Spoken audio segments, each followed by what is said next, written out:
Oh, well, actually, that character shouldn't have been there because the official entry on the official website depicting the characters' backstories and biographies indicated they would have been far too young to be appearing in that particular story.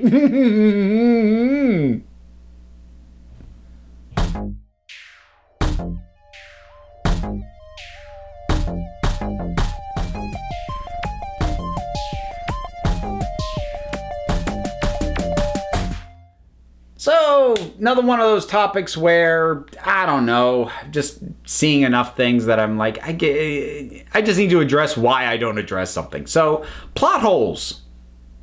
I generally don't talk about them. And I'm not going to start. I think this kind of got bubbling in my head after my review for Fantastic Beasts: The Crimes of Grindelwald came out, because there were not a ton, but enough comments where people were like, man, and you didn't even mention how this doesn't match that, and this contradicts that, and how did this even happen? And, you know, pointing out all these logical fallacies and plot holes in the thing. And pointing that out as if that made my review somehow less valid because I didn't bring them up. The thing is, though, at the end of the day, I don't care. Because, first of all, there is no such thing as a bulletproof script. It doesn't exist. A bulletproof script would be boring as heck because you would have to cover so much stuff to avoid any possible plot hole.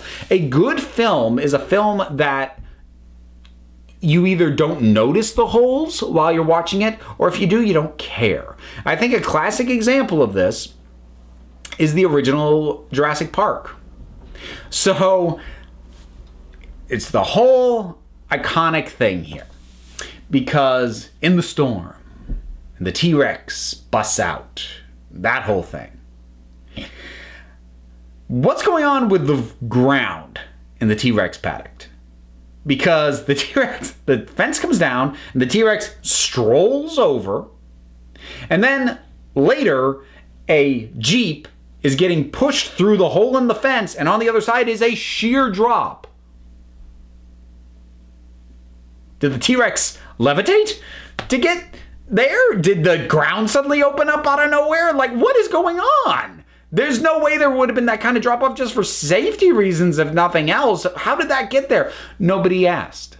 Nobody cared. I mean, people might have spotted it after the fact, but you know what? I sure as heck didn't notice. I didn't know anyone else who did until basically things like IMDb came out and people were browsing, you know, trivia and goof sections. And that wasn't a mistake. Steven Spielberg was fully aware that this made no sense. But he also knew that he's a good enough filmmaker that he could get people so invested in the tension of what was going on, no one would notice. And he was right. So that's why I don't care about plot holes.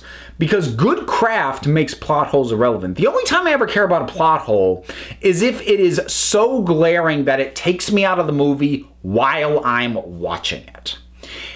If I think of something after a movie's done, like and a few days later, or on a second watch, I'm like, wait a minute, that's not a big problem for me. That's why I don't dwell on plot holes. And the other thing is, I feel like plot holes have become one of the worst elements of particularly online criticism. Like, I'll just say it, I really hate CinemaSins.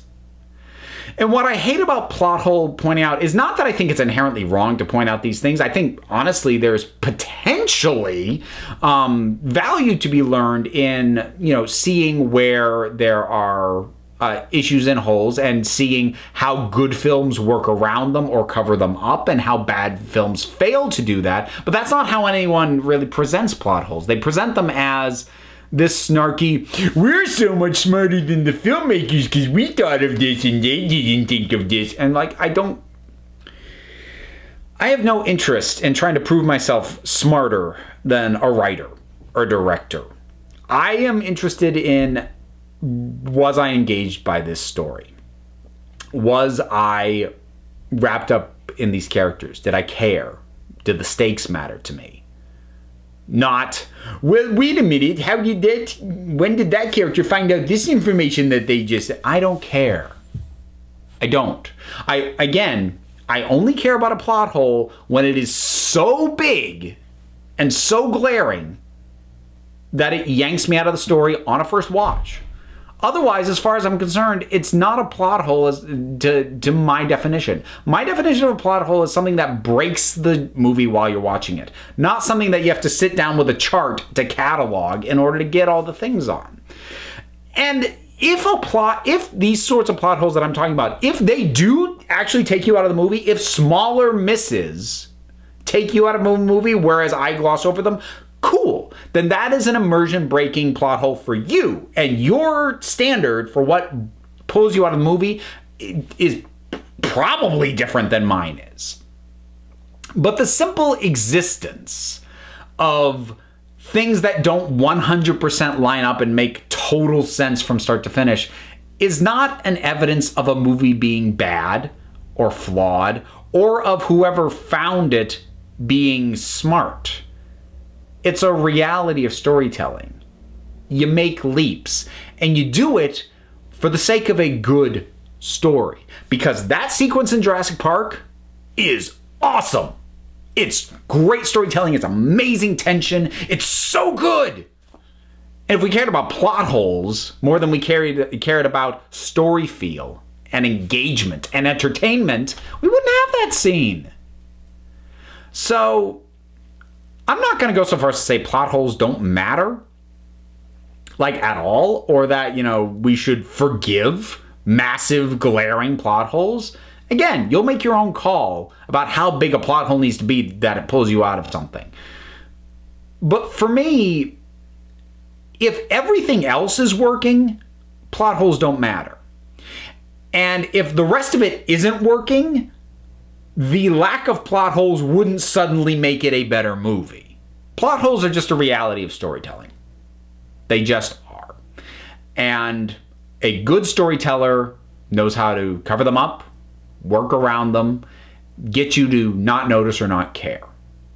That is true storytelling craft. Not making an airtight story, because an airtight, plot hole-free story would be so over-detailed and so just nitpicky, and in terms of, and so unconcerned with its flow that it would not be entertaining.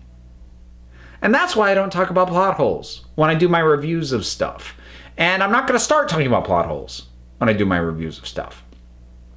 So yeah, I'll wrap it up there. So yeah, that's my take on plot holes, apropos of nothing. Whatever your thoughts on what I've just talked about, drop something down in the comments. Let's talk about it. A whole bunch of stuff you can do, such as like, subscribe. There's buttons, including a link that'll take you to my Patreon if you feel like supporting me in that way. If you don't, though, don't worry about it. Other links you can check out. Don't want to click on them? That's fine, too, because at the end of the day, folks, you are the council. I just run the meetings. And until next time, this council is adjourned.